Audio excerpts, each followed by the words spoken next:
Om Namo Bhagavate Vasudevaya. Om Namo Bhagavate Vasudevaya. Narayanam Namaskrityam Naram Chaiva Narottamam Devim Saraswatim Vyasam Tato Jayamudirayat. Today we're reading from the Srimad Bhagavatam, first canto, chapter 10, Departure of Lord Krishna for Dwarka, texts 9 and 10. Subhadra Draupadi Kunti Virata Tanaya Tata Gandhari Dhritarashtrascha Yuyutsu Gautamo Mayamo Rekodarascha Domascha Striyo Matsya Sutadaya Nasahire Vimuhyanto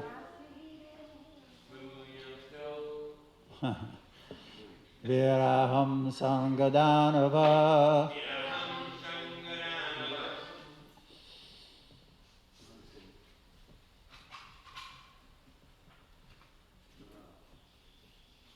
Up at the top. Subhadra Draupadi Kunti Virata Tanaya Tatha Gandhari Dhritarashtrascha Yuyutsur Gautamo Yamo Vrikodarascha Domyascha Striyo Matsya Sudhadaya Nasahirevam Huyanto Viraham Sangadanava.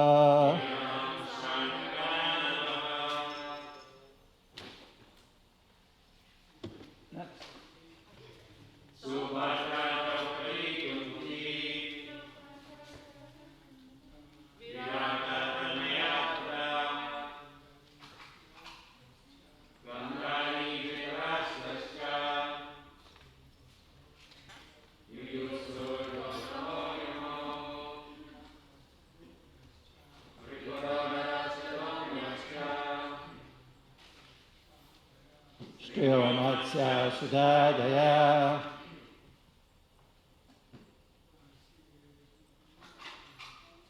Nasahire Gamuyanto Viraham Sangadanava. Subhadra Draupadi Kunti Virata Tanaya Tata Gandhari Dhritarashtrascha Yuyutsur Gautamo Yamo Rekodarascha Domyascha Striyo Matsya Sudhadaya Nasarirevam Huyanto Viraham Sangadanava. Subhadra Draupadi Kunti Virata Tanaya Tata Gandhari Dhritarashtrascha Yuyutsur Gautamo Yamo Vrikodarascha Domyascha Striyo Matsya Sutadaya.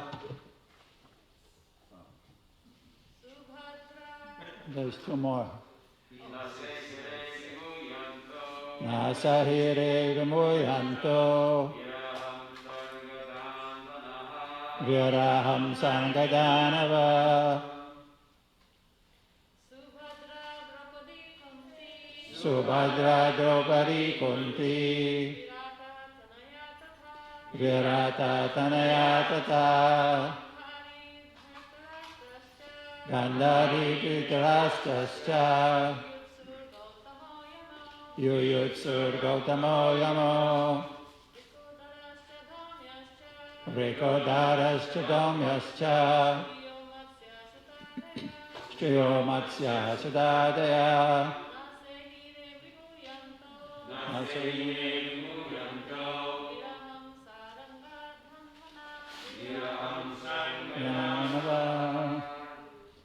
Subhadra, the sister of Krishna. Draupadi, the wife of the Pandavas. Kunti, the mother of the Pandavas. Virata Tanaya, the daughter of Virata, Uttara.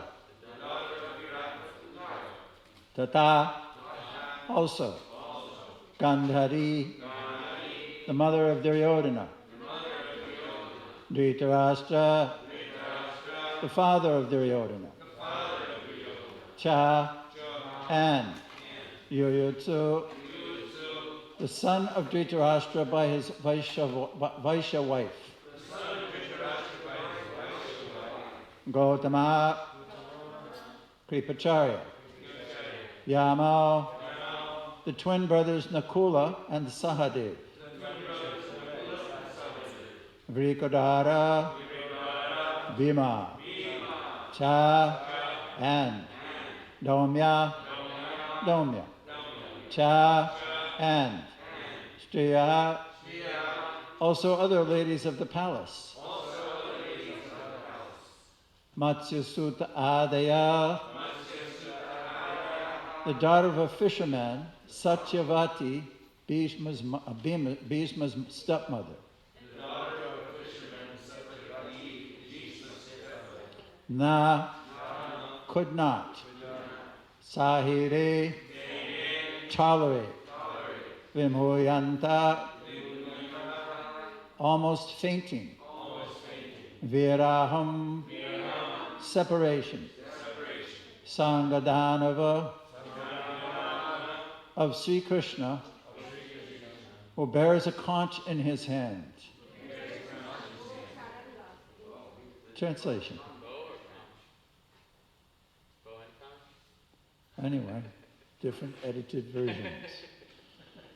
At that time, Subhadra, Draupadi, Kunti, Uttara, Gandhari, Dhritarashtra, Yuyutsu, Kripacharya, Nakula, Sahadev, Bhimasena, Domya, and Satyavati all nearly fainted because it was impossible for them to bear separation from Lord Krishna. Purport by Srila Prabhupada. Lord Sri Krishna is so attractive for the living beings, especially for the devotees, that it is impossible for them to tolerate separation. The conditioned soul, under the spell of illusory energy, forgets the Lord. Otherwise, he cannot. The feelings of such separation cannot be described, but it can simply be imagined by the devotees only. After his separation from Vrindavan and the innocent rural cowherd boys, girls, ladies, and others, they all felt shock throughout their entire lives. And the separation of Radharani, the most beloved cowherd girl, is beyond expression. Once they met at Kuruksetra during the solar eclipse, and the feelings which expressed by them is heartrending. There is, of course, a difference between the qualities of the transcendental devotees of the Lord, but none of them who have ever contacted the Lord by direct communion or otherwise can leave him for a moment. That is the attitude of the pure devotee. Om Jnana Timirandasya Jnanandana Sarakaya Chakshurun Militam Jnana Tasmai Sri Gurave Namaha. So this entire chapter, Departure of Lord Krishna for Dwarka, is describing the events after the Battle of Kuruksetra, after the prayers of Queen Kunti, after Bhishma Dev's speaking with Yudhishthira, Now it's finally time for Krishna to leave, and the whole chapter is dedicated to the events leading up to and including his actual departure from the city. In this particular verse, we hear the names of many different well-known characters, well-known people, well-known devotees. And each of them has specific feelings of separation from the Lord according to their own sojourn and relationship with him. Sometimes when we hear lists, everybody kind of merges into one because it's a list of somebody that's doing something similar.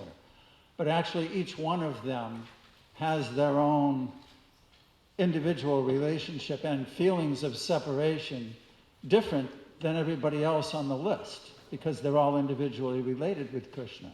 Similarly, every living entity has a unique relationship with the Lord. In our society, we have two distinct groups. One group is the devotees who have the fortune of knowing about Krishna because they are brought up in a culture where his pastimes and activities are narrated. So they know all the different activities from the time they're young. And these names are very familiar to them from the time they're young. Then there's the other group of people that have never heard of these people, but then they come in contact with them. I remember when we used to distribute Bhagavad Gita to people who had never heard of Krishna. Practically speaking, it was a good suggestion, start with the second chapter. Because the first chapter was a whole bunch of names where Duryodhana is explaining to Drona about his army, and Krishna and Arjuna is seeing all the different commanders and chiefs on the other side, and he's mentioning them to Krishna. And there's a whole bunch of names nobody knows if you're from that category of people.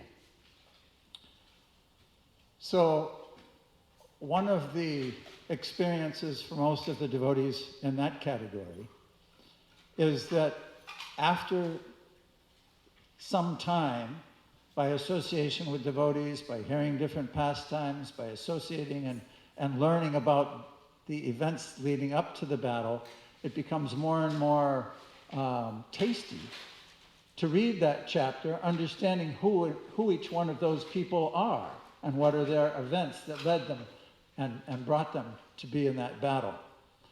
So, similarly, in the Mahabharata, which is the prequel to Bhagavad, or includes Bhagavad Gita, but the prequel to Srimad Bhagavatam, at the beginning of the COVID pandemic, Samapriya and I, and Raghava and Manmohini, twice a week, have been reading the Mahabharata.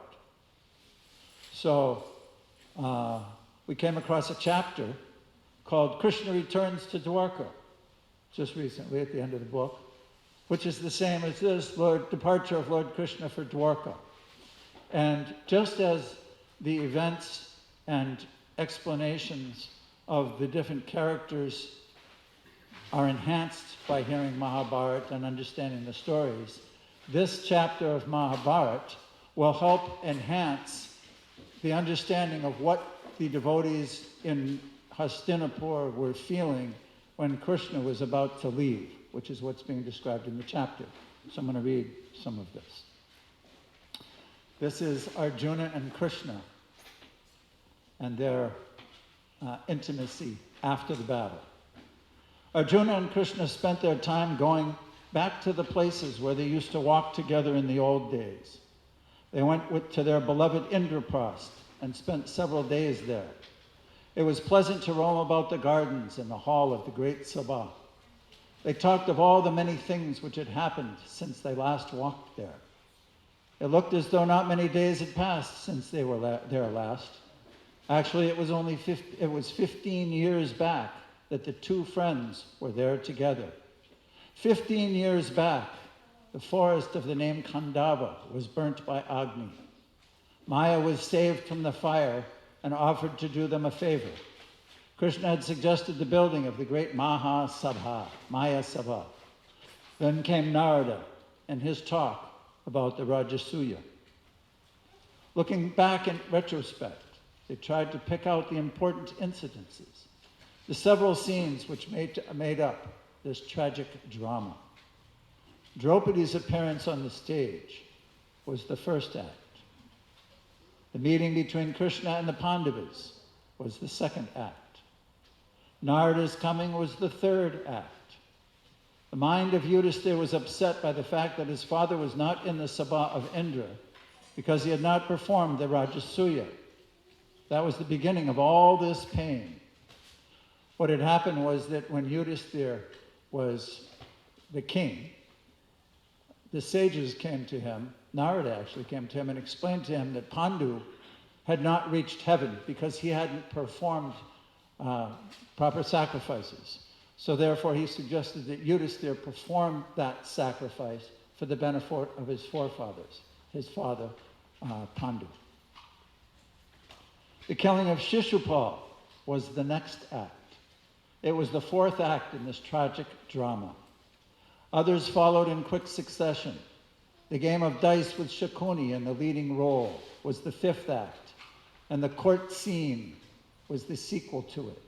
It was the beginning of the end. The court scene where Draupadi was dragged to the court was the climax. The drama had reached the pinnacle of intensity when they all took their oaths.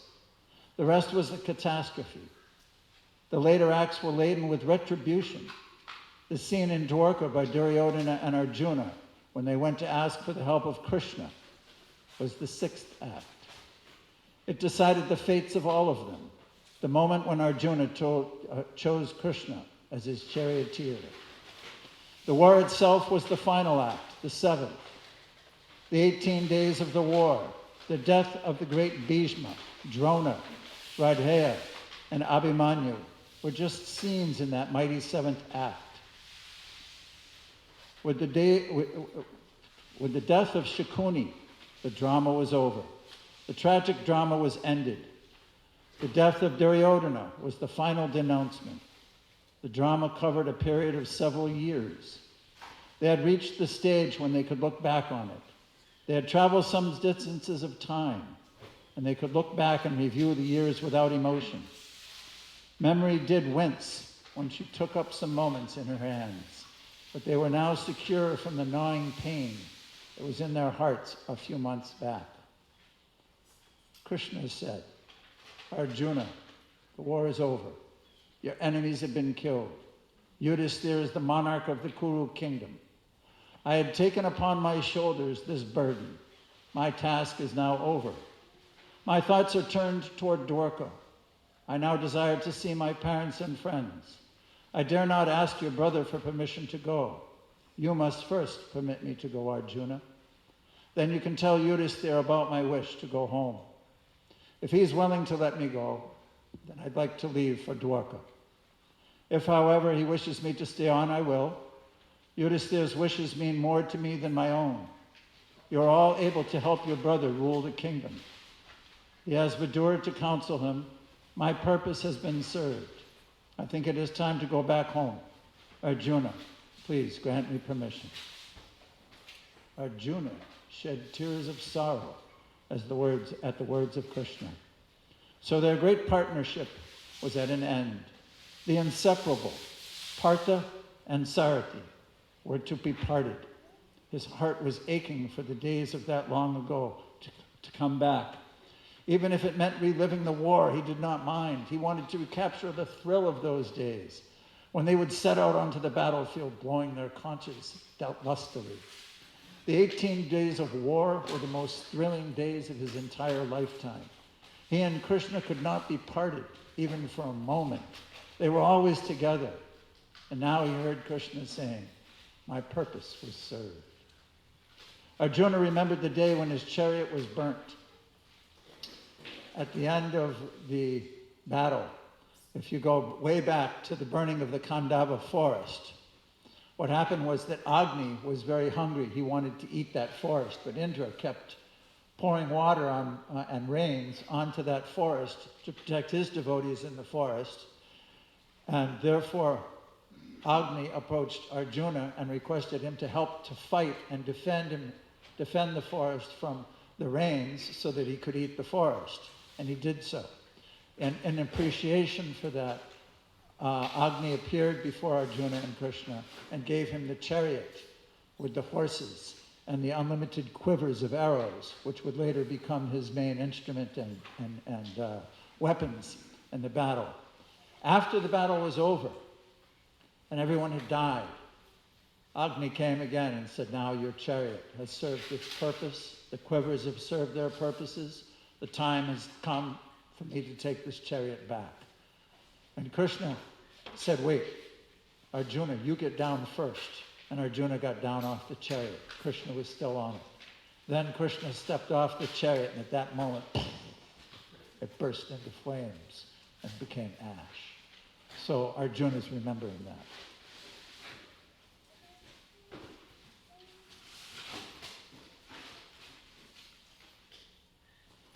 Once that purpose was served, Krishna had said that everything in the world was created for a purpose. Once that purpose was served, the world had no more need of it. But it was not so for Krishna. He was needed. Arjuna would be lost without him. He could not say that his work was done, that his purpose was over, the purpose for which he had been born. Arjuna wept tears of anguish and said, my Lord, your purpose served? Please do not say that once more. I cannot bear it. Krishna chuckled and said, I did not mean to hurt you, Arjuna. I meant the war when I said that. I know that you need me. More than that, I need you. I cannot live without you. Have you not realized that you and I are part of each other? Half my soul is Arjuna. Krishna told them about the night before, the death of Jayadratha. He told them about his conversation with Dhruva and his deciding to fight if it came to the worst. Arjuna was touched by the words of Krishna. They sat in silence for a while. They were so fond of each other. It was not necessary to talk about it. They wandered into the mind of each other. After a long time, Arjuna agreed to follow Krishna, allowed Krishna to go back to Dwarka, on the condition that he would come back to Hastinapur very soon. Krishna smiled and said, of course, I cannot stay away from you for long. I will come back soon. They returned to Hastinapur. These few days at Indraprastha were very happy days. Arjuna was happy they had gone to their old haunts. They went back to the presence of Dhritarashtra and Yudhisthira. The night was spent happily. In the morning, Arjuna and Krishna went to the chambers of Yudhisthira. They spent some time together, and Arjuna gently spoke about Krishna's desire to return to Dwarka. The very mention of it brought tears to the eyes of Yudhisthira. He composed himself and said, Krishna, it is but right that you should wish to see your parents. I do not want to prevent you from going. But Krishna, how can we live without you? You are part of me. I cannot think of letting you go. But I must let you go. I will send you on one condition. As in the days of old, when we were at Indraprastha, you must come to me whenever I think of you. When I wanted you, you would always come to know it and come to us. It must be so even now. Go and see your father and your dear mother. They have not seen you for a long time. So much has happened since they saw you last. He embraced Krishna and gave him permission to go back to Dwarka. Now we come to the point where we are in this chapter. Krishna's chariot, driven by Dhruva, was at the doorway of the palace. The leave-taking was very tender. Satyaki was sobbing with emotions when he took leave of the Pandavas. They had gone through so much together. Bhima was standing there stupefied. He would be so lonely after the departure of Krishna and Satyaki, his friend. Krishna took leave of all of them. He prostrated before Dhritarashtra, Gandhari, Kunti, Yudhisthira, and Bhima, and they blessed him. Draupadi bade him farewell. The chariot was waiting. With great unwillingness, Krishna ascended the chariot, followed by Satyaki. They all stood there, watching the chariot until it disappeared from their sight. Wiping their eyes, they went into the palace. So, let us go into the different people here and try to appreciate their individual feelings of separation. The verse again. At that time, Subhadra, Draupadi, Kunti, Uttara, Gandhari, Dhritarashtra, Yuyutsu, Kripacharya, Nakula, Sahadev, Bhimasena, Domya, and Satyavati all nearly fainted because it was impossible for them to bear separation from Lord Krishna. Subhadra. Anybody know whose parents Subhadra are? Who are the parents of Subhadra? Where was she born? How did she appear? Vasudeva and Devaki is one statement. Anybody else? And where did she appear? In Mathura. Huh? Mother is not Devaki. No, mother is not Devaki. Mother is Rohini. Vasudeva and Rohini. And yes, she appeared in Mathura. What is the reference? Puranas. Some people say Devaki, some people say Rohini. No, this is the topic. Prabhupada put Devaki. Yeah? Prabhupada book says? You find it. But Let if me you say know. Rohini, you have to give me reference, otherwise there will be fighting online. Okay, no, it's always there. The two are there. It's not easy to find, actually, the actual Puranic reference. But consider her situation. In either case, she was living in Dwarka, a young girl, marriageable age, and her elder brother Balaram had arranged her marriage with Duryodhana. But then Arjuna, having heard about her, wanted to marry her, so he took the guise of a sannyasi, a yati, and came to Dwarka, and Krishna arranged that he would kidnap her. So then he brought her back to Hastinapur. So whenever a woman leaves her father's household and goes to the new home, there's trepidation, there's new relationships that developed. And she was there in Hastinapur and became pregnant and had Abhimanyu. And as the boy grew, obviously her love for him was overwhelmingly Vatsalya bhav for him, loving him, and Arjuna taught him various war tactics and weaponry, so he was expert. But then the pastime during the Battle of Kuruksetra happened, where Arjuna had been taken off to one section of the field by the Trigartas, and he was fighting with them.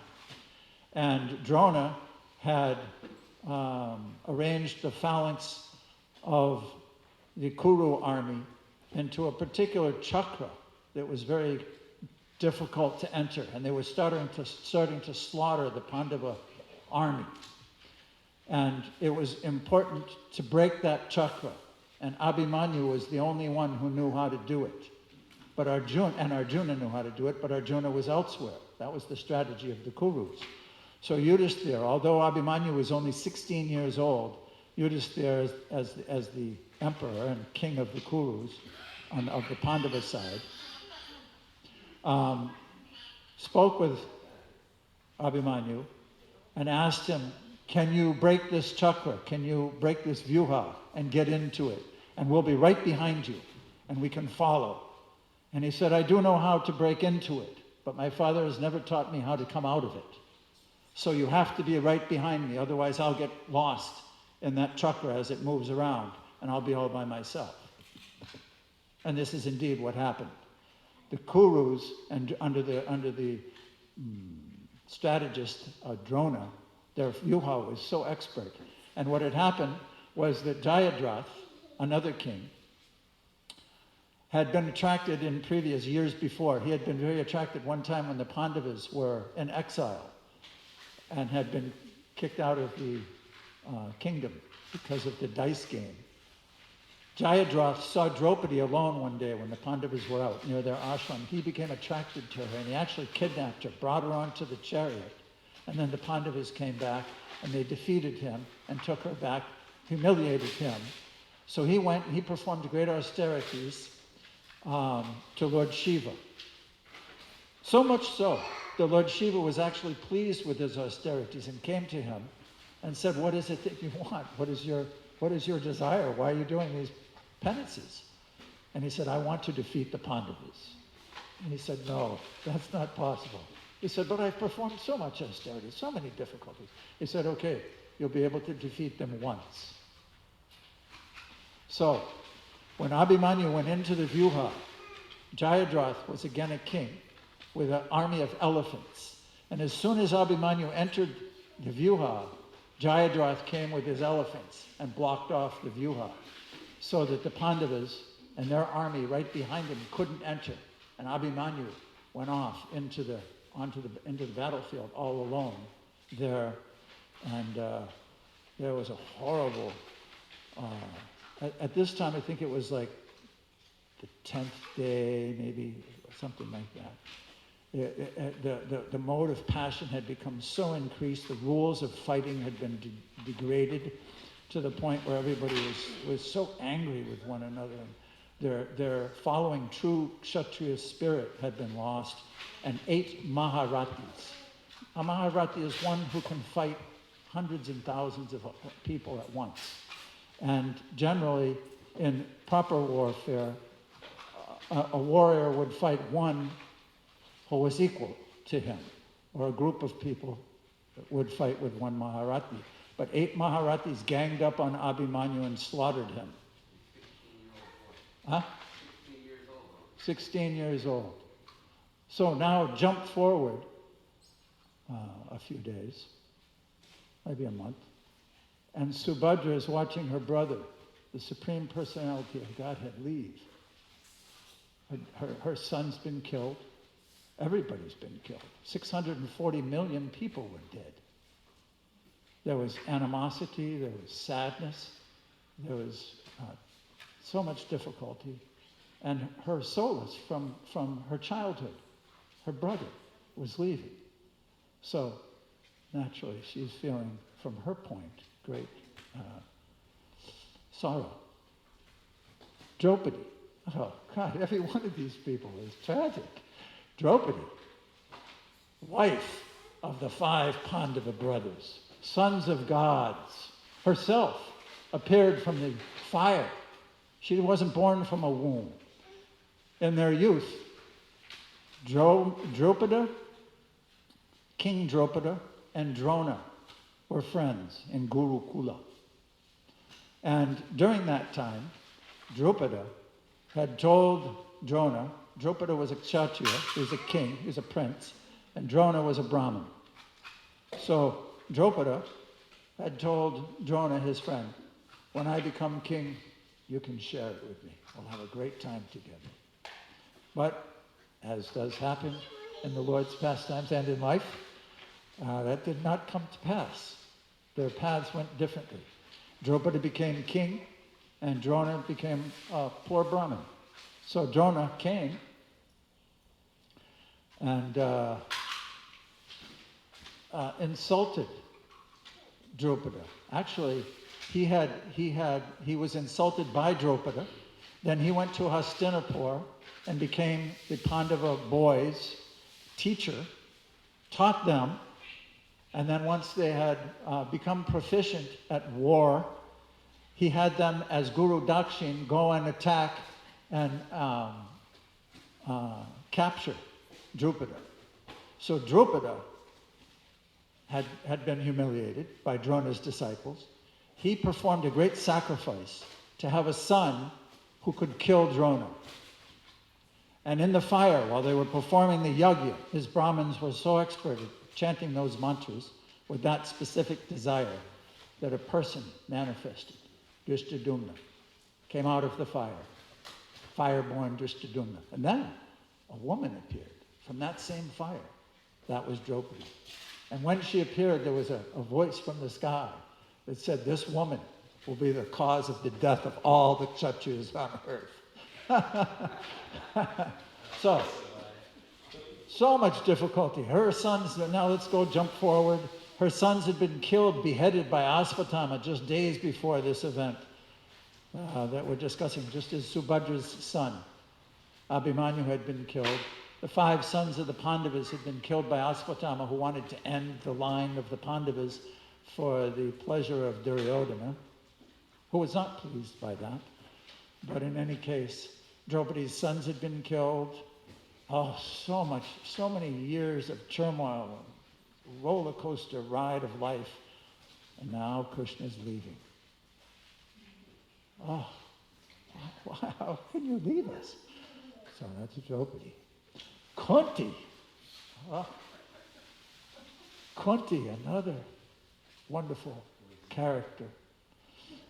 When she was young, in the house of her father, Durvasa Muni, as we know, is easily pleased and easily angered, just like Lord Shiva. So Durvasa Muni came to the palace of the king. And Kunti, as the young girl at the palace, pleased him very nicely, and his disciples, feeding prasadam, taking care of them, making sure they had their necessities. So he blessed her. My dear daughter, my dear girl, I'm going to give you one mantra by which you can call any demigod. So she gave him the mantra. She gave her the mantra. And one day, of course, she tried it out. As the sun rose, she was looking out at the beautiful Ganges River flowing by her palace door, seeing the sunrise, and she thought, oh, I'll try this mantra on the sun god. Why not? So she started chanting that, and all of a sudden, the sun god appeared and explained to her that she didn't really understand what that mantra meant fully. It meant that whoever she called would impregnate her with a child. And she was devastated. She was a maiden. She was unmarried. She couldn't have a child. But he assured her that she would not lose her virginity, that the child would be born, and that she would still attain her maidenhood. So Karna was born. And she was feeling so distraught. In those days, a girl not married, having a child was not, she would be ostracized. So she took the baby and put it in a basket, and put the basket into the river Ganges, which was flowing nearby. And the basket floated away and was picked up by Atirata and Radha, to a charioteer driver in Hastinapur, or in a nearby village. And the boy was brought up. Years later, when the Pandava boys had been taught by Drona and become proficient in weaponry, he decided to have a tournament where they could all show off their talents. So they were all shooting arrows and astras and throwing javelins and doing all kinds of things. And this one person came who was not part of the group that had been trained by Drona, but he had been trained by Bhargava, and that was Karna, Radheya.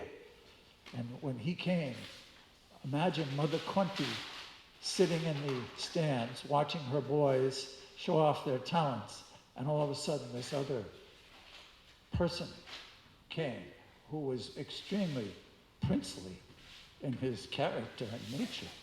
She immediately, her heart broke, she fainted. And Vidura came and helped her. So her whole life, she held that secret in her heart. And then finally, fast forward to the time when the Pandavas were performing the funeral rites for everyone who had died. They were all there at the funeral pyres, offering pinda, offering different sacrifices for the benefit of the departed. And Kunti put her hand onto Yudhishthira's shoulder and said, my son, there's one more. He said, what? There couldn't be one more. I know every single person that died on my behalf. And she said, no. Radheya, Karna, your older brother. Oh my God. His heart dropped they had killed him, their older brother. They were shocked. She had days before met with Karna, and Krishna had explained to him who he was. His whole life also, he didn't know. He had the feelings, but he didn't really know who he had, where he had come from, who he was. So now, after all her prayers, after Krishna agreeing to stay longer due to the requests of Yudhisthira just a chapter before, prayers by Queen Kunti and then Bhishma Dev, we just read those pastimes. Now, the time has come when he's not going to stay. He's going to leave and go back to Dwarka. And her heart, remember what she said. What was that one about the Ganges? As the Ganges forever flows to the sea. Let my affection flow towards you without being deviated toward anyone else. She had given up all kinds of attachments and simply took shelter of Krishna, not attached to her children anymore. But now he's leaving. There's no more shelter, no more Krishna. Uttara was Abhimanyu's wife, and she's pregnant with Parikshit. And Asvatthama, after beheading the children of Draupadi and the Pandavas, wanted to end the line of the Pandavas, so there would be no more kings in the Kuru dynasty. They've killed everybody, I'll kill them. And his father, Asvatthama's father, was Drona. And he had taught Asvatthama how to throw the Brahmastra weapon, the most powerful weapon in weaponry. It's a nuclear weapon. But he didn't teach him how to retract it, just as Arjuna had taught Abhimanyu how to enter the Vyuha, but not how to get out. So Asvatthama threw the Brahmastra weapon, which is a very fine-tuned, Prabhupada explains in his purports regarding these weapons, that it didn't kill everybody like the nuclear weapons today. And millions of people died because of the fallout. No, it could be very, very pinpointed accuracy. She threw it at the child in the womb of Uttara to kill him. But Krishna, because Uttara had come and prayed to him, imagine the relationship between this woman and Krishna. She's pregnant, she's a young girl, she's carrying the last line of the Pandus, and she comes and says, "Oh my Krishna, please save me. The child within my womb, Asvatthama, I can feel the burning in my womb." And Krishna entered her womb and saved the baby. He entered her womb. He was right there. And Parikshit saw this person, save him and dissolve the Brahmastra. And he was so attracted to that person that when he actually was born, he always came out and was looking for him everywhere again. Where is that person? And therefore he's called Parikshit, the examiner, because he was always looking for Krishna. But Uttara, she's now been saved, the baby has been saved. But Krishna, the one who saved her, is leaving. So her sorrow is like, oh, my shelter, the person who saved my baby. Her husband's dead. There's no one to give her shelter. The grandfathers will be there for the baby and her, but that's her situation. Gandhari comes from Kandahar, Afghanistan, and she was married to Dhritarashtra. Of course, he was blind, and out of her dedication and chasteness to him, very religious woman, she decided to put the cloth on her face, on her eyes, to also follow her husband's footsteps. So her whole life, after they were married, she's been blind. Her children, what a tragic character, personality. Her sons were just a little bit younger than Yudhisthira, so therefore they weren't the rightful heirs to the kingdom.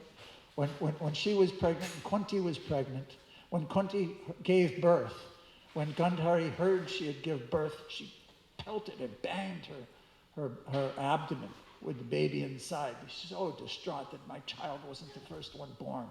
And she gave birth to a big lump of flesh.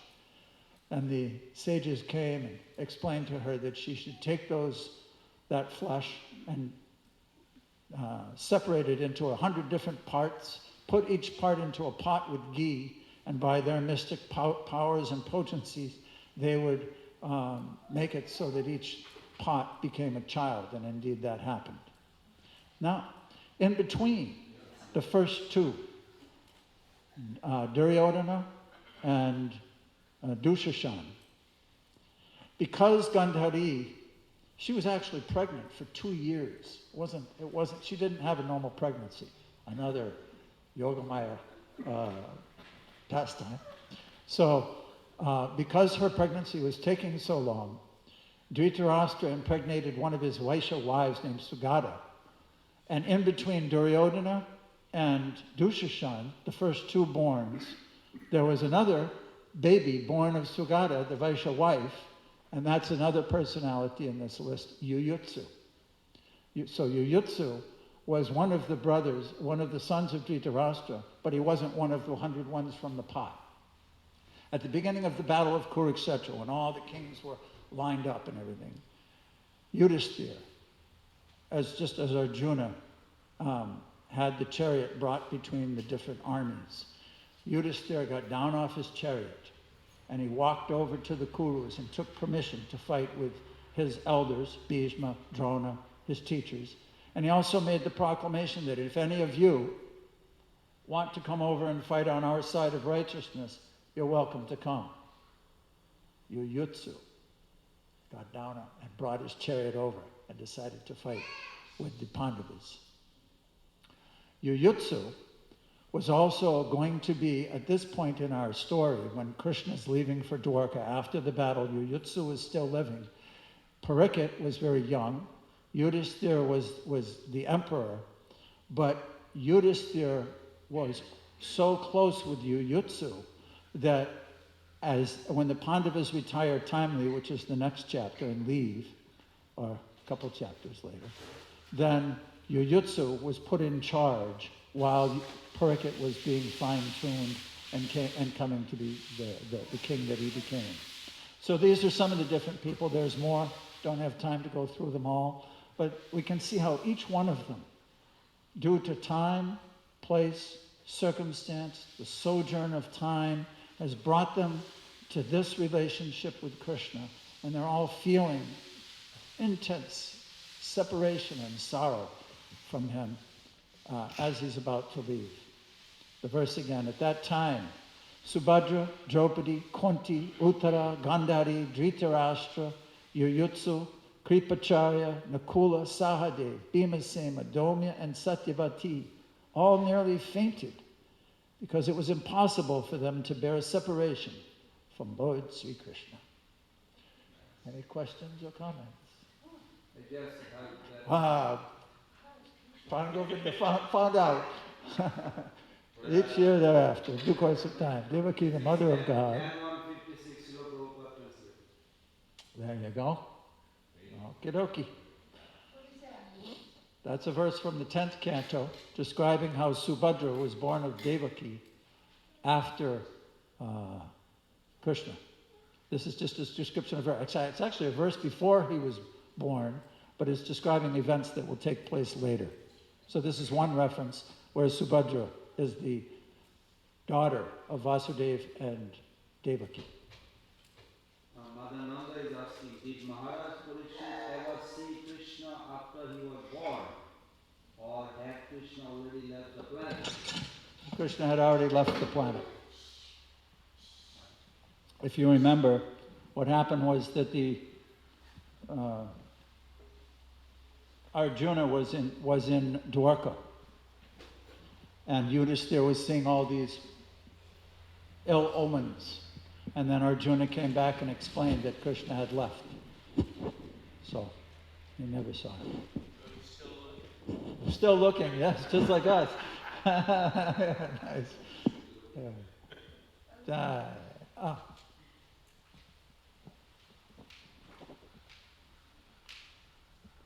Great class. Thank you so much. So Krishna went back to Dwarka after the battle, and how long did he remain in Dwarka before he left? How long did he remain what? In Dwarka before he left the Oh, it was several years. It was a long time. I'm sorry? Yudhisthira reigned for 36 years, I think it was, 33, 36 years. So although it might not be narrated, it can be assumed that they again traveled back and forth to each other and saw each other at different times in the 30 years that was subsequent. Not that long, huh? Thank you. Jai. Madhamati?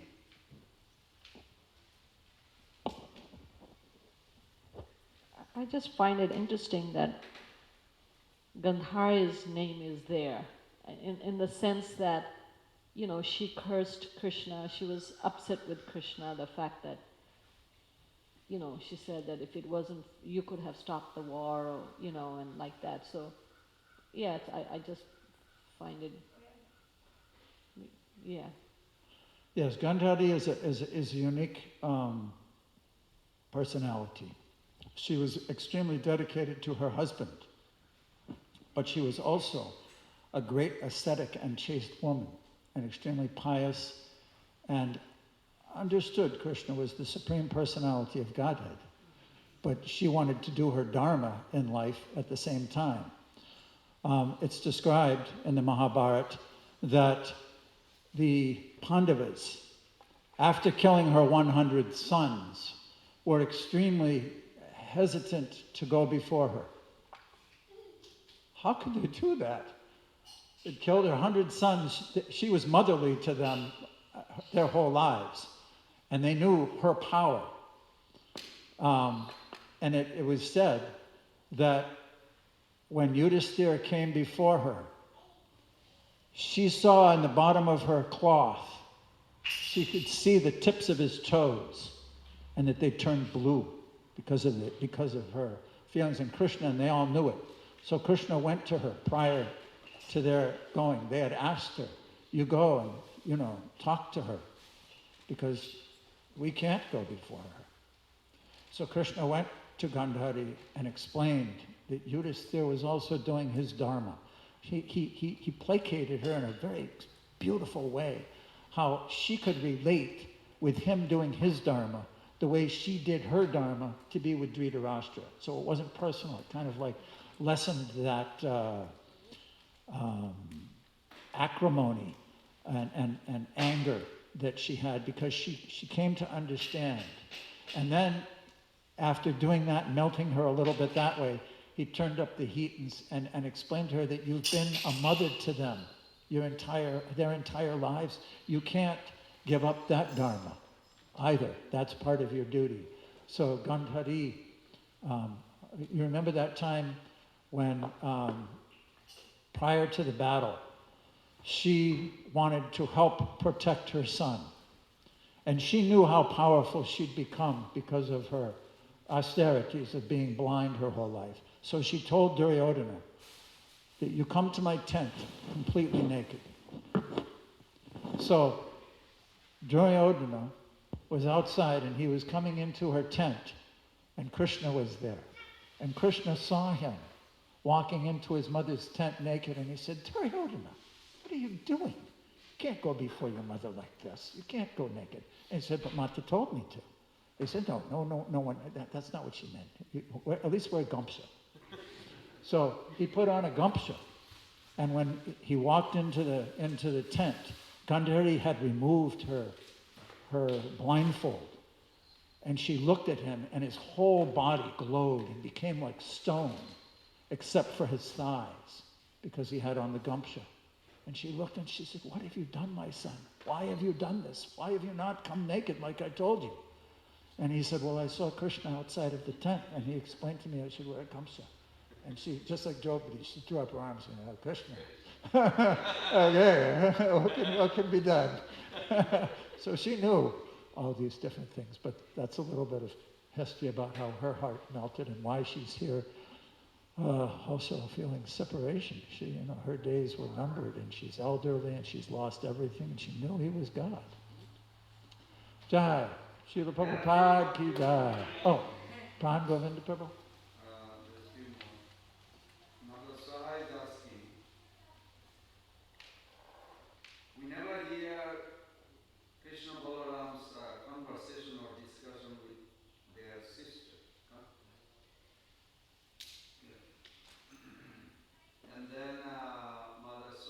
Oh, I can answer one like that. There are some nice pastimes of conversations between Krishna and Balaram and Subhadra and their relationships, but they are a bit obscure and hidden, especially in the Gaudiya Vaishnava tradition. His Holiness Gaur Govinda Maharaj was brought up in a village in Orissa as a Jagannath Bhakta and a Gaur Bhakta. And he's written a wonderful book called The Embankment of Separation, wherein there are beautiful descriptions of the relationship between Krishna, Balaram, and Subhadra, who are also Krishna and Balaram and Subhadra, the deities in Jagannath Puri. So highly recommend reading that book if you want to find some nice conversations between them. You have to read this. Okay. There's a few more checks. Okay, thank you, Prabhu. You can read loud so they know you there. I have also wondered about Subhadra when she was born. Where did she grow up? Swaha. She was born in Mathura, brought up in Mathura, but it's described by Vishwanath Chakrabarti Thakur that because of the advances of Kalyavana and different kings attacking Mathura, that Krishna wanted to arrange a fort in Dwarka. So Vishwakarma arranged for the fort in Dwarka, and the citizens of Mathura, one night they took rest, and the next morning they woke up, they were all in their residences in Dwarka. Each one had a new palace, a new house, a new home. So Subhadra obviously one of those, and therefore she was a young girl being brought up in Dwarka until Arjuna came. For example, in Krishna and Balaram, next.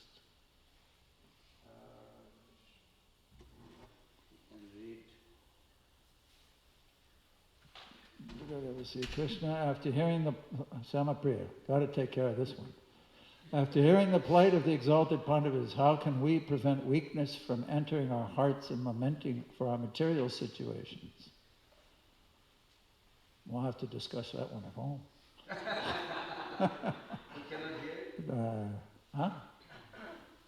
After hearing the plight of the exalted Pandavas, how can we prevent weakness from entering our hearts and lamenting our material situations? That's an interesting question. I guess we could delve into that one. Their material situations were all impetuses for their relationship with Krishna. And we should learn to see our lives as the same. And everything that happens in our life, once you surrender to Krishna, he says, I'll take care of you. I'll be there. So if that's indeed true, then everything that happens, if we're sincere and serious about doing everything for him, then all that happens in that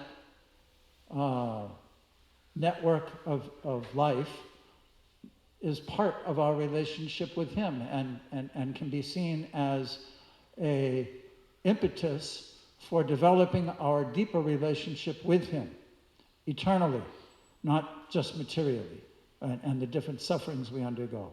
Tribulations and difficulties are like fuel in the fire of love for Krishna, for a devotee. Look at all these different things they went through.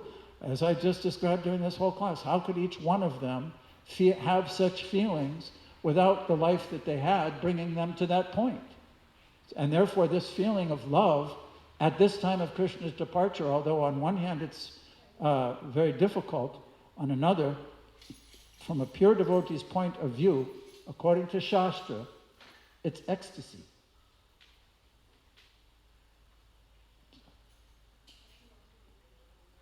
Nanda.